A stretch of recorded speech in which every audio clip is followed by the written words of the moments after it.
அனைவருக்கும் வணக்கம். வெண்பா வந்து அதிர்ச்சியான ஒரு வார்த்தை. அதாவது ரேணம்மா கூடவே நான் போறேன் அப்படின்னு சொல்லுதாங்க. அப்ப அந்த இடத்துல வந்து மல்லி ரொம்பவே அப்படியே கண்ணீர் வடிக்கிறாங்க. ஆனா அதே நேரத்துல வெண்பா வந்து ஒரு காரணத்தோட தான் போயிருக்காங்க. அப்ப இங்க வந்து மல்லி வந்து வெண்பா போனதுக்கு அப்புறமா ரொம்பவே உருகுறாங்க. வெண்பாவ நினைச்சு அப்படியே ரொம்ப கலக்கமா, அதே நேரத்துல ஒரு தவிப்போட தான் இருந்துட்டு இருக்காங்க. இதையும் விஜய் கவனிக்கிறாங்க. அப்ப இந்த மாரி மல்லி மாரியான பெண்கள் இருக்காங்களா அப்படின்னா நெறைய பேர் இருக்கிறாங்க.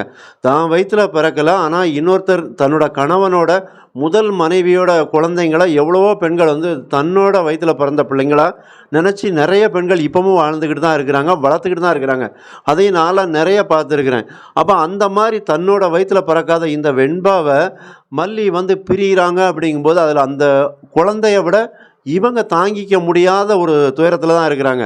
அதாவது இவங்க நெனச்சிருந்தா சந்தோஷத்துல இருக்கலாம். அந்த குழந்தை போயிருச்சு. அப்ப இனி வந்து நம்மளும் விஜயும் ஜாலியா இருக்கலாம். இல்ல நம்ம இஷ்டப்படி ஒரு வாழ்க்கைய வாழலாம் விஜய் கூட அப்படின்னு நெனச்சிருக்கலாம். ஆனா மல்லிய பொறுத்தவரைக்கும் அவங்க அப்படி நெனைக்கவே இல்ல. அவங்க எப்படி நெனைக்கிறாங்க அப்படின்னா, அந்த குழந்தை அங்க போய் எப்படி இருக்கும் அப்படின்னு ஒவ்வொரு விஷயத்தையும் நெனச்சு நெனச்சு தான் பார்க்குறாங்க. அதே நேரத்தில அந்த குழந்தையும் தன்னோட மல்லியம்மாவுக்கு எந்த ஒரு விஷயத்திலயும் ஒரு சின்ன இழுக்கு கூட யாரும் அவங்கள குறை சொல்லிறக்கூடாது. ஏன்னா மல்லிய வந்து கதிரேசனும் சரி, ரேணுகா, ராஜி எல்லாருமே எப்படி திட்டுறாங்கன்னா, ஒரு வசியக்காரி அப்படிங்கிறாங்க. அதாவது விஜய வளைச்சு போட்ட, வெண்பாவ வச்சு நீ விஜய வளைச்சு போட்ட அப்படிங்கிற மாரி பேசுறாங்க. அப்ப இந்த விஷயம்லாம் அந்த குழந்தைக்கு வந்து புரியத்தான் செய்யுது. அப்ப இனியும் வந்து சும்மா இருக்க மாட்டாங்க. மல்லியம்மாவே திட்டுவாங்க. அப்ப நம்ம என்ன பண்ணலாம்? மல்லியம்மாவ இந்த திட்டு இந்த மாரியான விஷயத்துல இருந்து காப்பாத்துறதுக்காக இந்த குழந்தை ஒரு முடிவ எடுத்திருக்கு. அந்த விஷயத்த வந்து மல்லிகிட்ட சொல்லும்போது, "உங்களுக்காக தான் நான் இந்த விஷயம்லாம் பண்ணேன்" அப்படின்னு சொல்லும்போது, மல்லி வந்து கண்கலங்கி அப்படியே ஒரு மாரி ஆயிருந்தாங்க. விஜயுமே அந்த இடத்துல வந்து மல்லிய ஒரு ஆச்சரியமாவும், வியப்போட தான் பார்க்குறாங்க. ஏன்னா, இந்த இடத்துல வந்து ரேணுகா வந்து பெத்த தாய்ன்னு சொல்லிக்கிட்டு இருக்காங்க. அவங்க கூட வந்து கண்டுக்காம அந்த குழந்தைய விட்டு தான் போனாங்க.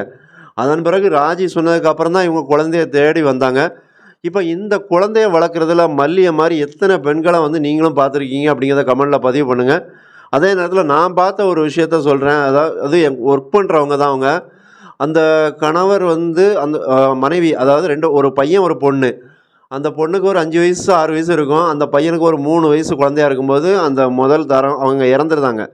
அதன் பிறகு அவரு கல்யாணம் பண்ணக்கூடாது அப்படின்னு நினைச்சிருந்தாங்க. இருந்தாலும் உறவுக்காரங்க எல்லாரும் சொல்லி, அவங்க ஒரு கல்யாணம் பண்ணுதாங்க.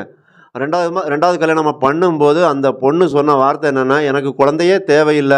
இந்த 2 குழந்தைங்களும் போதும். இவங்கள என் குழந்தைங்களா வளர்ப்பேன்" அப்படின்னு சொல்லி, அப்படிதான் வளர்த்துக்கிட்டு இருந்தாங்க.